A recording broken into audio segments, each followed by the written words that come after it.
That was the most adorable thing I've ever seen. I might just do that. I might just like...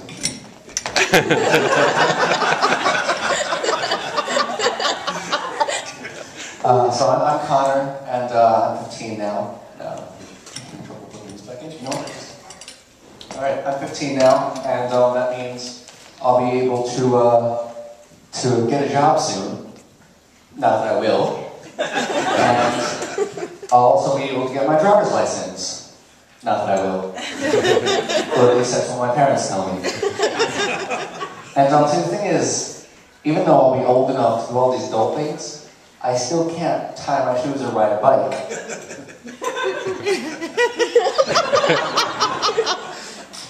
And my mom says it's because I have delayed motor skills, which is just a fancy way of saying, you're a spaz, Connor.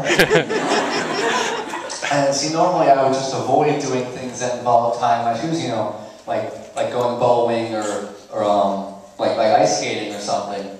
And I've learned that girls really want to help hopeless guys like me. You know, I really have girls at my feet now tying my shoes. But once my girlfriend caught on to this, she like made it her mission to teach me how to tie my shoes. But what she doesn't realize is, once we get the shoes on me, I still can't throw a bowling ball or go ice skating. Delayed motor skills. And I've started Catholic school now. I switched from public school to Catholic school. And see, I used to be agnostic, but I just wasn't sure about it. No? And so I think the biggest difference is probably the uniform. You know, it's a gray slacks, a white dress, and a tie. And I guess they're preparing us to be Bible salesmen or something. I'm doing this act at my school, actually, so that'll be fun.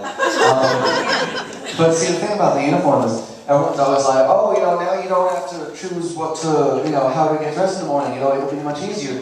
And, you know, I guess they're right, you know, now I can just choose between, nerdy and, that's pretty much it, isn't it? And the uniform is actually very convenient, you know, I'm prepared for anything that pops up, you know, surprise wedding, ready. Unexpected funeral, ready. Open up an insurance office, ready. And I have a hard time seeing how the uniform really screams Catholic, you know, because I mean, Jesus didn't wear this. So I mean, I really think they should reevaluate their uniform policy to reflect the true spirit of Jesus, you know. I could really get used to walking around school in a bathrobe and Birkenstocks.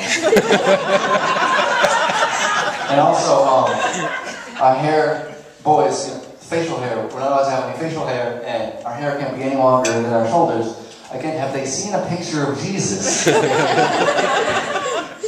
if there was a second coming of Jesus, I don't think he'd do that well at Holy Trinity, you know? Like, where's your uniform, young man? Why haven't you shaved? You're not looking very Catholic.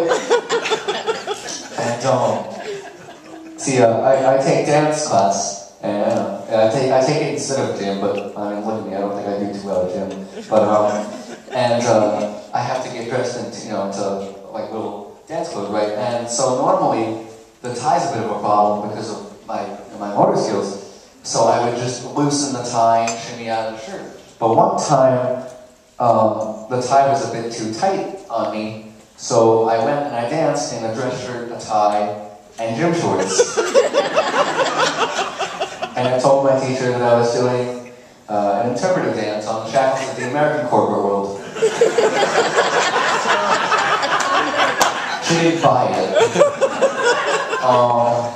And the thing about the uniforms is, it's kind of hard to tell who's in what clique, you know, who's in their own little individual groups with their friends, you know, because in public school you have the jocks wearing their jerseys, and the cheerleaders in their cheerleading uniforms, and the gay guys in their spiffy outfits, and the disabled nerds in their wheelchairs, and no wait, that's Glee, And I take the bus to school, but it's a long commute, so I take one of those small buses, you know. And see, the thing is, I take it with like 3rd graders and 4th graders, and so I wonder what people think when they pass by by, you know? They must be like, oh man, that guy's been held back a lot. He really needs to find himself more. And I'm wearing a shirt and tie. So, I mean, at first they thought I worked for the bus company.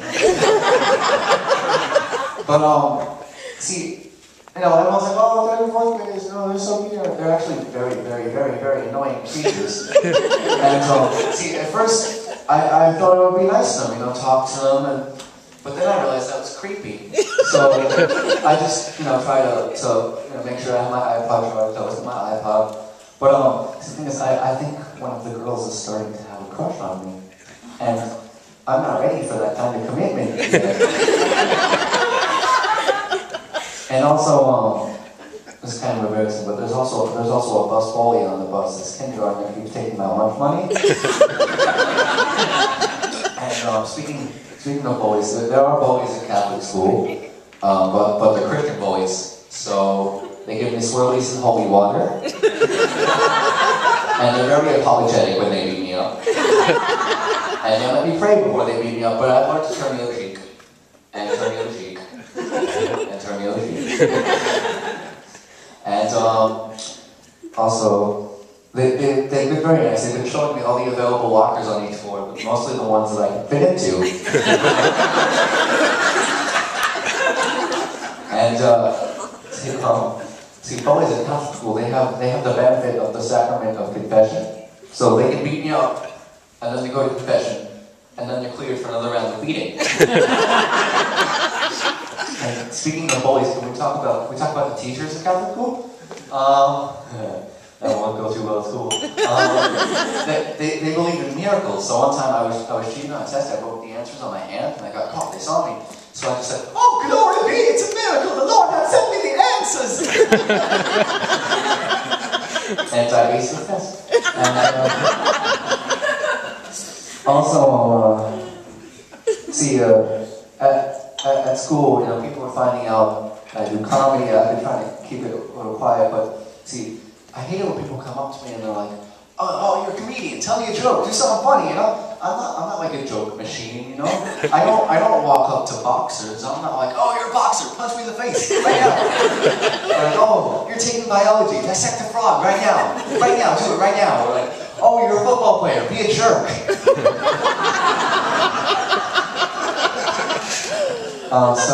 I guess you could say I got into comedy for the girls, I guess, maybe. You know, as you heard, I have a girlfriend. That is not a joke.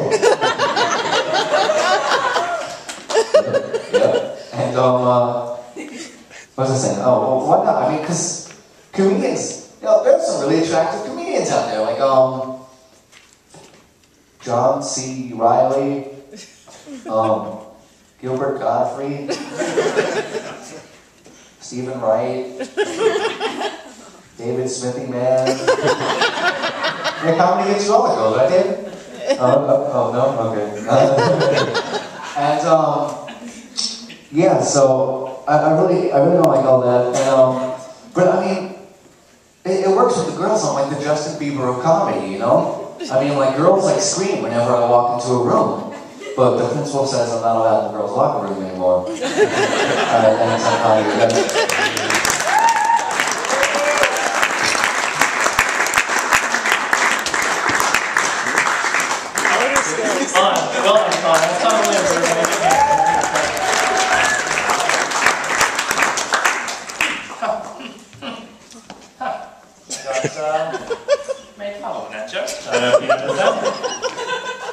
You're too comfortable around me. That's what's happening.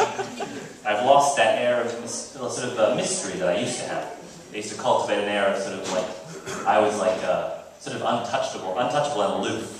But now I apparently have lost that. I've become instantly relatable, and everybody knows everything about my life.